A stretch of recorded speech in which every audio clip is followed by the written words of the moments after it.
Friends, नमस्कार। स्वागत है आप सभी का हमारे YouTube चैनल निधि पाठशाला में। आइए समझते हैं पवनों के प्रकार के बारे में। पिछली क्लास में हम लोगों ने पढ़ा था प्रचलित पवनों के बारे में। आज हम पढ़ेंगे दूसरा टाइप मौसमी पवनों के बारे में। अब समझ लेते हैं मौसमी पवनें क्या होती हैं।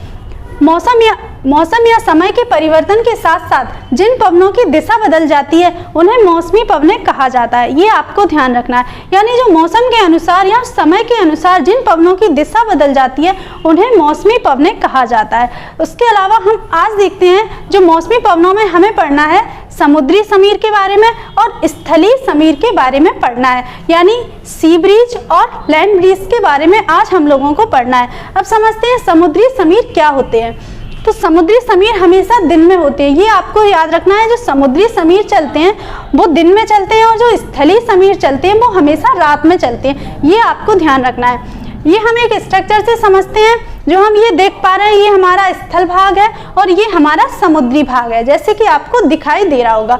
उसमें हम देखते हैं जो स्थल भाग है। अब आपको दो पॉइंट, एक बहुत बेसिक से पॉइंट याद रखने हैं कि जो स्थल भाग होता है वो बहुत जल्दी गर्म होता है और बहुत जल्दी ठंडा भी हो जाता है।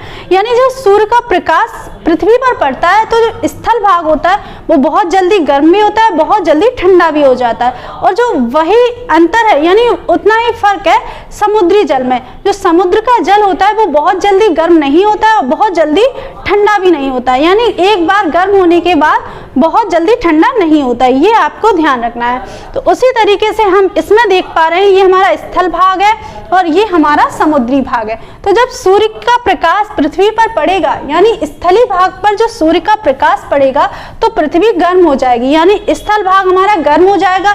तो स्थल भाग गर्म होकर के यानी यहाँ पर जो पवनें होंगी वो ऊपर की ओर उठ जाएंगी। जब स्थलीय भाग की पवनें गर्म होकर के ऊपर की ओर उठ जाएंगी तो यहाँ पर कौन सा प्रेशर लगेगा? Low pressure. यानी यहाँ पर लो प्रेशर पाया जाएगा। यानी लो प्रेशर का हवाएं हमेशा हाई प्रेशर से लो प्रेशर की ओर चलती हैं। ये आपको मैंने बार बार बताया है। तो यहाँ पर क्या होगा? समुद्री क्षेत्र होगा वो तो ठंडा होगा और ठंडे होने की वजह से यहाँ पर हाई प्रेशर पाया जाएगा। तो इसी तरीके से हम देख पा रहे हैं स्थलीय भाग हमारा गर्म होता है और समुद्री भाग ठंडा होता है। तो समुद्री भाग से जो पवनें चलेंगी वो स्थल की ओर चलेंगे, यानी हाई प्रेशर से लेकर के लो प्रेशर की ओर पवनें चलती हैं। तो ये हमारा ये पूरी प्रतिक्रिया है, ये सारी प्रतिक्रिया समुद्री समीर की है। तो आपको समझ में आ गया होगा कि समुद्री समीर क्या होता है। एक बार रिकॉल करते हैं कि समुद्री समीर की घटना हमेशा दिन में होती है। और दिन में किस तरीके से होती है? यानी सूर्य का प्रकाश होता है वो पृथ्वी पर पड़ता है, जिस वजह से हमारी पृथ्वी क्या होती है? गर्म हो जाती है।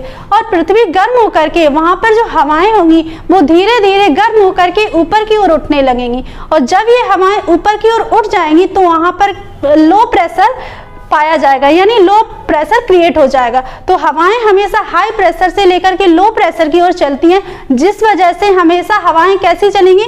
समुद्री क्षेत्र से स्थल की ओर हवाएं क्रिएट हो जाएंगी, यानी समुद्री क्षेत्र से स्थल की ओर हवाएं चलने लगती हैं। इसी घटना को, इसी प्रतिक्रिया को कहा जाता है समुद्री समीर। ये आपको ध्यान रखना है। इसके अलावा अब हम देखते हैं दूसरा टाइप है जो हमारा स्थलीय समीर के बारे में। स्थलीय समीर की घटना हमेशा रात में होती है। ये आपको ध्यान रखना है। इसमें भी हम ये स्ट्रक्चर देख पा रहे हैं। ये हमारा जो रात का समय है यानी जब ये हमारा स्थल भाग है और ये हमारा समुद्री भाग है। जैसे कि मैंने बताया था कि समुद्र का जल होता है वो बहुत जल्दी गर्म नहीं होता है और जब एक बार गर्म होने के बाद बहुत जल्दी ठंडा नहीं होता है। तो यहाँ पर क्या होगा? हमेशा हॉट यानी गर्म क्षेत्र पाया जाएगा और गर्म क्षेत्र से हवाएं होंगी वो ऊपर की ओर उठेंगी। तो समुद्र से जो हवाएं ऊपर की ओर उठने लगेंगी तो यहाँ पर लो प्रेशर क्रिएट हो जाएगा। यानी जो हवाएं ऊपर की ओर उठ जाएंगी तो लो प्रेशर क्रिएट हो जाएगा, यहाँ पर लो प्रेशर हो जाएगा और स्थलीय भाग में स्थलीय भाग ठंडा हो जाएगा, जिस वजह से यहाँ पर हाई प्रेशर होगा। तो हवाएं हमेशा हाई प्रेशर से लो प्रेशर की ओर चलती हैं। तो यहाँ से स्थल से समुद्र की ओर हवाएं चलने लगेंगी। ये हमारा ये पूरी घटना होती है स्थलीय समीर की घटना होती है। तो आपको आई होप फ्रेंड्स ये समझ में आ गया होगा कि स्थलीय समीर और समुद्री समीर में डिफरेंस क्या है। तो आई होप फ्रेंड्स ये पॉइंट, सारे पॉइंट आपको बहुत अच्छे से समझ में आए होंगे। अगर आपको हमारा वीडियो पसंद आया तो आप हमारे वीडियो को लाइक कीजिए, हमारे चैनल को सब्सक्राइब कीजिए और शेयर भी कीजिए। Thank you.